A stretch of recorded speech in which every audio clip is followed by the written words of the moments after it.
Fala aí pessoal, tudo bom? Eu sou o Lucas Sequinel, professor de História e Geografia, e hoje nós temos uma videoaula de História. Na realidade vamos analisar um processo de independência chamado Independência dos Estados Unidos. Bom, e esse processo de independência, é claro, que também respingou aqui na nossa independência e inclusive foi a primeira independência do continente americano, influenciando na nossa independência. Bom, na verdade nós temos que analisar desde os passos principais com a ideia da América Inglesa.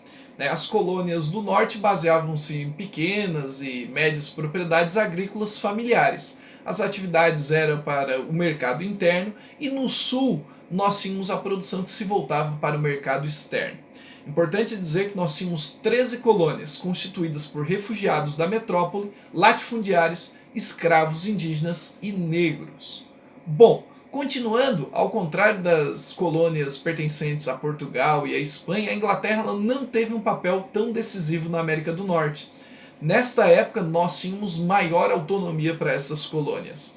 Além disso, o chamado Novo Mundo permitia maior liberdade ao culto e tolerava pessoas indesejadas na metrópole, como os desempregados, miseráveis e também quem era sentenciado, ou seja, criminoso. A maior parte dos colonos era atraído então pela possibilidade de desfrutar da ideia de liberdade aqui no continente americano.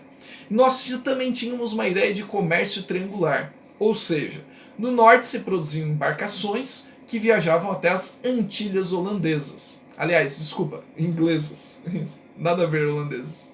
Nas Antilhas se comprava cana-de-açúcar e melado para a fabricação de rum. Com isso, com o rum, obtinha-se então escravos que eram do continente africano, que eram vendidos nas colônias do sul. Então o processo escravista existia de fato. Só que nós também tínhamos as insatisfações coloniais. Ou seja, quais eram as reivindicações e as insatisfações coloniais? Primeiro, os impostos, que eram abusivos, e as leis do açúcar e do selo. A primeira, a lei do açúcar, proibia a exportação, a importação do rum estrangeiro e impunha taxas aos carregamentos de açúcar que não fossem das Antilhas inglesas. Com isso, a segunda obrigava que todos os documentos, jornais e materiais impressos deveriam ter o selo oficial comprado do governo inglês. Mais uma forma, é claro, de gerar impostos dos colonos.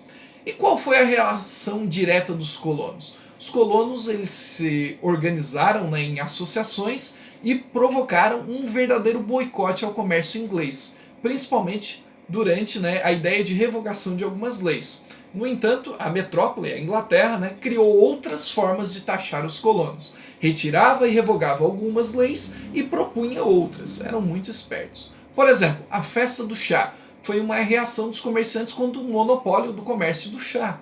Além disso, outras leis intoleráveis, assim como chamadas pelos colonos, foram promulgadas, aumentando a revolta e o descontentamento das colônias. Bom, com isso nós também tivemos um processo de proclamação da independência. Quem fez esse processo? George Washington.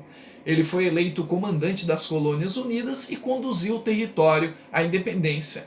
Em 1776, os portos foram abertos às nações, terminando com o monopólio inglês, irritando, é claro, os ingleses. Mas, no dia 4 de julho, o Congresso adotou a Declaração de Independência escrita por Thomas Jefferson, e aí então surgiu um novo país, que até então não era um grande líder mundial, mas a partir dali começou a se desenvolver muito.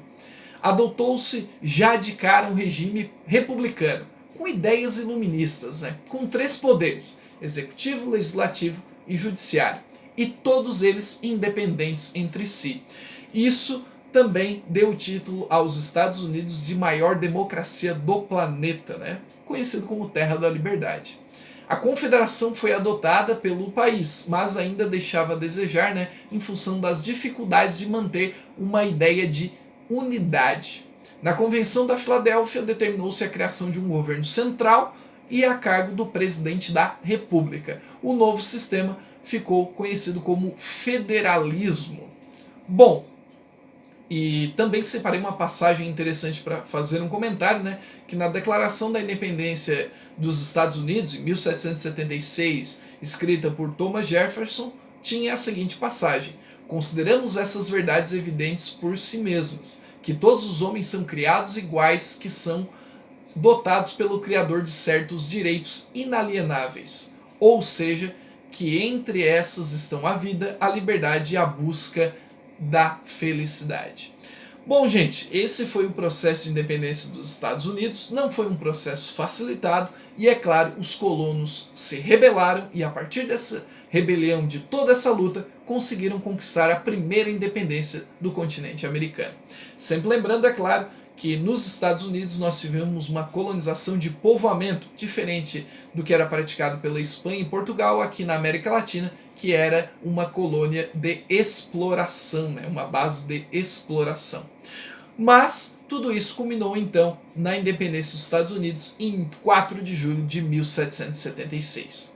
Bom, gente, essa foi uma videoaula curta explicando esse processo de independência dos Estados Unidos. Espero que esse conteúdo seja útil, curta e compartilhe, deixe seu comentário que logo eu respondo com críticas, sugestões, tudo isso é sempre acatado para tornar o canal ainda mais interessante. Muito obrigado e até a próxima videoaula.